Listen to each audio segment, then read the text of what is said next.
আন্তর্জাতিক অপরাধ ট্রাইব্যুনালের বিচারিক এখতিয়ার নিয়ে প্রশ্ন তুলেছেন সাবেক সেনা কর্মকর্তা জিয়াউল আহসানের আইনজীবী। শুনানি শেষে এ বিষয়ে আদেশের জন্য বুধবার দিন ঠিক করেছেন বিচারপতি গোলাম মুর্তজা মজুমদারের নেতৃত্বাধীন 3 সদস্যের tribunal. Chief prosecutor Tajul Islam বলেন, ট্রাইব্যুনালের এখতিয়ার নিয়ে প্রশ্ন তোলার কোনো সুযোগ নেই। এদিন পুলিশের সাবেক এসি তানজিল আহমেদ সহ 3 পুলিশ সদস্যকে কারাগারে পাঠানোর আদেশ দেন আদালত। হুমায়ুন চিস্তির রিপোর্ট। ৭১ মহান মুক্তিযুদ্ধের সময় সংঘটিত মানবতাবিরোধী অপরাধের বিচারের জন্য ২০১০ সালে গঠিত হয় আন্তর্জাতিক অপরাধ ট্রাইব্যুনাল। সেখানেই চলছে জুলাই আগস্ট ছাত্র জনতার গণ অভ্যুত্থানে সংঘটিত মানবতাবিরোধী অপরাধের বিচার কাজ। ট্রাইব্যুনালের বিচারিক এখতিয়ার নিয়ে প্রশ্ন তুলে গত ২০ নভেম্বর আবেদন করেন সাবেক সেনা কর্মকর্তা জিয়াউল আহসানের আইনজীবী।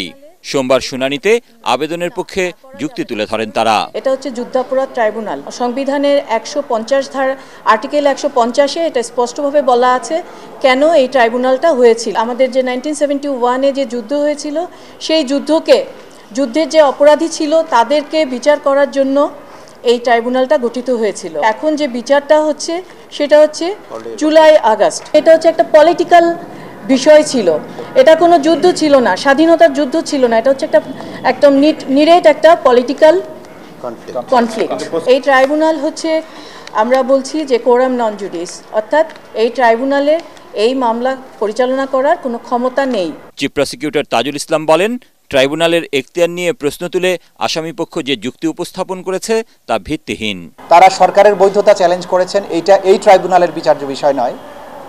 সরকারের অধ্যাদেশ প্রণয়নের ক্ষমতা আছে কিনা সেটা তারা চ্যালেঞ্জ করেছেন। আমরা বলেছি এটা এই ট্রাইব্যুনালের বিবেচ্য বিষয় নয়। সংবিধানের ৪৭-এর ৩ এবং ৪৭-এর ক অনুচ্ছেদে বর্ণিত আছে যে যাদের উপরে এই ক্রাইমস অ্যাগেন্স্ট হিউম্যানিটি অথবা মানবতা বিরোধী অপরাধ, যুদ্ধাপরাধ, গণহত্যার অভিযোগ থাকবে, তারা তাদের মৌলিক অধিকার দাবি করে হাইকোর্ট ডিভিশনে কোনো রিট পিটিশন দায়ের করতে পারবে না, বা তাদের জন্য যে সমস্ত আইন তৈরি করা হবে সেই সমস্ত আইন অবৈধ হবে না, যদিও সেটা সংবিধানের কোনো ধারার সাথে অসামঞ্জস্যপূর্ণ হয়। যে যুক্তিগুলো ওনারা তুলে ধরেছেন এগুলো অসার, এগুলো মূল্যহীন।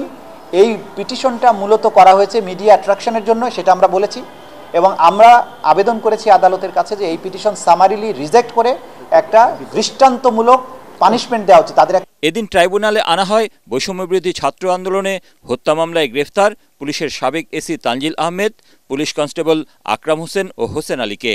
পরে তাদের কারাগারে পাঠানোর নির্দেশ দেন আদালত। দুজনের ব্যাপারে নতুন গ্রেপ্তারি পরোয়ানা আর একজনের বিরুদ্ধে আগে গ্রেপ্তারি পরোয়ানা ইস্যু হয়েছিল, তাকে আজকে গ্রেপ্তার করে হাজির করা হলে তাকে কারাগারে প্রেরণ করা হয়।